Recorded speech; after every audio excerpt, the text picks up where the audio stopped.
Assalamualaikum warahmatullahi wabarakatuh. Perkenalkan, nama saya Nurul Fatihah, NIM 1218011. Kami akan membacakan materi tentang analisis argumentasi hukum dalam eksaminasi putusan atau legal annotation. Yang pertama, pengertian eksaminasi. Istilah eksaminasi berasal dari kata Belanda yaitu examinate, yang berarti memeriksa dan menilai atau menguji putusan badan pengadilan. Istilah eksaminasi dapat diartikan sebagai pemeriksaan, sehingga eksaminasi putusan peradilan berarti sebagai pemeriksaan terhadap putusan pengadilan. Selanjutnya, kriteria perkara yang layak dieksaminasi. Yang pertama, kontroversial, karena terdapat kejanggalan atau cacat hukum dalam tahapan proses keadilan. Selain itu, hukum formil dan hukum material tidak diterapkan secara baik dan benar, atau bertentangan dengan asas-asas penerapan hukum serta dianggap bertentangan dengan rasa keadilan masyarakat. Yang kedua, memiliki pengaruh atau dampak sosial bagi masyarakat. Di samping perkara tersebut mendapat perhatian yang luas dari masyarakat. Perkara tersebut memiliki dampak yang langsung ataupun tidak langsung bagi masyarakat, baik nasional dan atau internasional. Selanjutnya, yang ketiga, indikasi mafia peradilan. Perkara yang dieksaminasi terdapat indikasi korupsi, kolusi, penyalahgunaan wewenang, atau bentuk pelanggaran hukum pidana lainnya, sehingga menyebabkan hukum tidak diterapkan secara baik dan benar. Selanjutnya, objek eksaminasi. Yang pertama, putusan pengadilan yang menjadi perhatian luas masyarakat karena dianggap jauh dari rasa keadilan. Yang kedua, putusan pengadilan yang mengundang perdebatan di kalangan hukum. Yang ketiga, putusan pengadilan yang penting dijadikan pegangan. Terima kasih. Wassalamualaikum warahmatullahi wabarakatuh. Assalamualaikum warahmatullahi wabarakatuh. Saya Lulhera, NIM 1218012 dari kelas Logika Penalaran Hukum A. Di sini saya akan menjelaskan 3 poin. Lanjutan dari penjelasan Mbak Nurul Fatihah. Yang pertama, langsung saja, apa sih tujuan dari eksaminasi? Tujuan eksaminasi itu adalah secara umumnya untuk mengetahui sejauh mana pertimbangan hukum dari hakim yang memutuskan perkara tersebut telah sesuai dengan prinsip-prinsip hukum atau belum. Di samping itu, tujuan eksaminasi sendiri adalah untuk mendorong para hakim agar berbuat putusan dengan timbangan yang baik dan secara profesional. Di poin selanjutnya, saya akan menjelaskan mengenai eksaminasi oleh publik sebagai bentuk sosial kontrol. Eksaminasi publik itu maksudnya memiliki kepentingan praktis, yaitu sebagai sosial kontrol, dengan melakukan pengujian pemeriksaan atau pengujian berkas perkara untuk meneliti secara cermat dan secara mendalam apakah putusan yang telah dibuat tersebut sesuai dengan aturan hukum dan azas-azas penegakan hukum berdasarkan atas fakta hukum yang terbukti di persidangan dan telah memenuhi rasa keadilan di masyarakat. Selanjutnya, tujuan yang ingin dicapai dalam setiap kegiatan eksaminasi publik yaitu yang pertama, ada mendorong dan memberdayakan partisipasi publik untuk terlihat lebih jauh di dalam mempersoalkan proses sesuatu perkara dan putusan.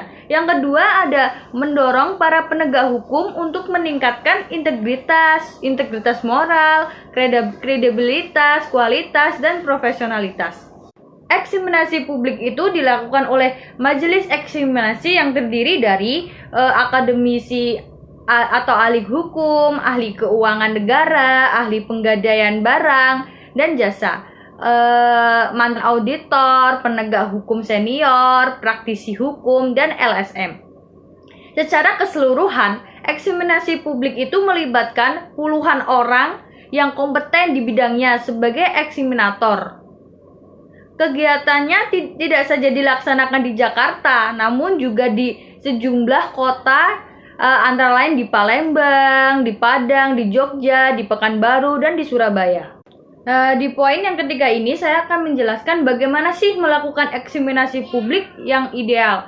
Reformasi yang dilakukan secara internal cenderung bersifat biroaktif. Demikian juga jika eksaminasi putusan pengadilan hanya dilakukan secara internal oleh lembaga peradilan yang bersangkutan saja, maka tidak mudah untuk kita mengharapkan hasil yang efektif. Oleh karena itu, eksaminasi putusan pengadilan meski dilakukan oleh pihak-pihak di luar itu atau pihak-pihak eksternal. Eksaminasi mesti dilakukan oleh pihak yang independen, dalam arti tidak mempunyai kepentingan dalam kasus yang diperiksa. Di samping itu, eksaminasi juga mesti dilakukan secara ilmiah. Artinya bahwa kajian terhadap putusan pengadilan itu dilakukan berdasarkan argumentasi hukum dan menurut kaidah hukum yang ada. Terima kasih. Assalamualaikum warahmatullahi wabarakatuh.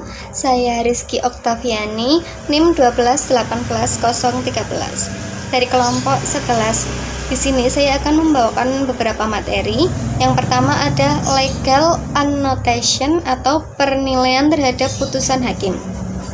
Pada dasarnya, anotasi hukum hampir sama dengan eksaminasi, tetapi dilakukan oleh pihak luar badan peradilan, yaitu dari perguruan tinggi, terutama fakultas hukum, atau mantan hakim agung, atau praktisi atau pakar-pakar hukum yang bukan pengacara. Anotasi atau pemberian catatan hukum pada perkara-perkara tertentu masih berjalan sampai sekarang. Namun tidak banyak perkara-perkara yang bisa dianotasi karena terbatasnya anggaran Mahkamah Agung untuk mencetak kumpulan jurisprudensi dan membagikan kepada seluruh hakim-hakim di wilayah Indonesia. Dan juga terbatasnya anggaran menganotasi seperti mengkopi berkas perkaranya dan bukti-buktinya untuk anotator dan honor anotator. Selanjutnya ada analisis argumentasi hukum dalam eksaminasi putusan atau legal annotation. Eksaminasi putusan pengadilan semata-mata menguji putusan pengadilan atau hasil proses pengambilan putusan di pengadilan. Pengujian tersebut meliputi perbuatan yang didakwakan atau materi gugatan, dasar hukum yang dijadikan alasan untuk mengajukan perkara ke pengadilan, proses pembuktian di pengadilan, penafsiran hukum dan argumentasi hukum, dan diktum putusan. Materi eksaminasi tidak ditujukan kepada pengujian terhadap kualitas person yang terlibat dalam proses pengambilan putusan di pengadilan. Misalnya, kepribadian atau moralitas hakim, jaksa, penggugat, tergugat, terdakwa, dan penasihat hukum atau advokat yang tidak ada sangkut pautnya dengan materi perkara. Eksaminasi hanya terbatas pada materi putusan pengadilan yang tertara pada berkas putusan atau dokumen hukum yang tertulis. Eksaminasi publik ini menjadi penting karena selama ini pihak-pihak yang melakukan eksaminasi secara resmi dan terorganisasi sangat langka. Hal inilah yang menjadi salah satu alasan mengapa eksaminasi putusan peradilan oleh masyarakat perlu didorong dan ditumbuhkan. Selain karena eksaminasi yang dilakukan oleh Mahkamah Agung tidak dapat diketahui masyarakat guna kajian ilmiah, eksaminasi publik terhadap suatu putusan hakim pada hakikatnya merupakan social control terhadap substansi putusan badan-badan peradilan. Sementara putusan badan-badan peradilan merupakan wujud respectanda funsti dalam melakukan amanah kekuasaan kehakiman. Eksaminasi publik terhadap putusan hakim merupakan external control terhadap badan-badan peradilan. Hasil telaah eksaminasi publik tersebut merupakan masukan bagi Mahkamah Agung dan badan-badan peradilan yang berada di bawahnya. Selanjutnya ada contoh eksaminasi keputusan Pengadilan Negeri nomor 610-PID-B-2006-PN-Malang tentang pembajakan software terdakwa Joni, pelaku tindak pidana pelanggaran hak cipta di Malang. Berkaitan dengan kasus tersebut bahwa dasar pertimbangan hakim dalam menjatuhkan pidana terhadap terdakwa dengan memperhatikan tuntutan, dakwaan jaksa penuntut umum, alat bukti, dan fakta yang terungkap di persidangan. Selanjutnya hakim menyimpulkan terdakwa terbukti secara sah dan meyakinkan tindak pidana pembajakan software sebagaimana diatur dalam pasal 72 ayat 2 Undang-Undang Republik Indonesia Nomor 19 Tahun 2002 tentang Hak Cipta dengan pidana penjara selama 8 bulan penjara dan pidana denda sebesar Rp300.000 bahwa terhadap putusan hakim tersebut kami kurang sependapat karena terdapat kelemahan pada surat tuntutan dan dakwaan jaksa yang tidak memenuhi syarat material yang tidak berisi secara cermat, lengkap dan jelas sebagaimana disyaratkan pada pasal 141 ayat 2 huruf B KUHP. Oleh karena itu, menurut pasal 143 ayat 3 KUHP, surat dakwaan jaksa penuntut umum batal demi hukum dan seharusnya hakim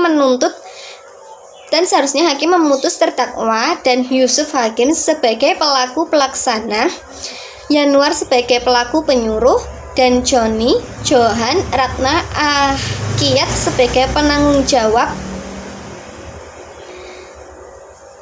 karena dakwaan dan tuntutan yang kabur mengenai penerapan unsur-unsur pasal oleh hakim bahwa pasal 72 ayat 2 UU Republik Indonesia Nomor 19 Tahun 2002 tentang Hak Cipta tidak dapat terbukti seluruhnya secara sah dan meyakinkan, maka seharusnya hakim memutus terdakwa Joni sebagai pelaku pelaksana. Dengan demikian, kami dapat menyimpulkan bahwa seorang hakim dapat menangani perkara harus dengan penalaran yang logis sesuai dengan teori dan praktek dalam hal memahami dasar pertimbangan dan dalam memahami unsur-unsur untuk pengenaan pidana harus terpenuhi didasarkan pada dasar pembuktian dan alasan yang logis, sehingga hakim di dalam pertimbangannya mempunyai dasar pertimbangan yang tepat. Untuk membangun rasa kepedulian masyarakat terhadap penegakan hukum di Indonesia dapat mengakomodasi keinginan tersebut melalui pembentukan eksaminasi publik. Hal ini diharapkan bisa menekan timbulnya kasus-kasus besar yang merugikan negara. Sekian materi yang dapat saya presentasikan. Apabila terdapat kesalahan, saya mohon maaf. Billahi taufiq wal hidayah. Wassalamualaikum warahmatullahi wabarakatuh. Terima kasih.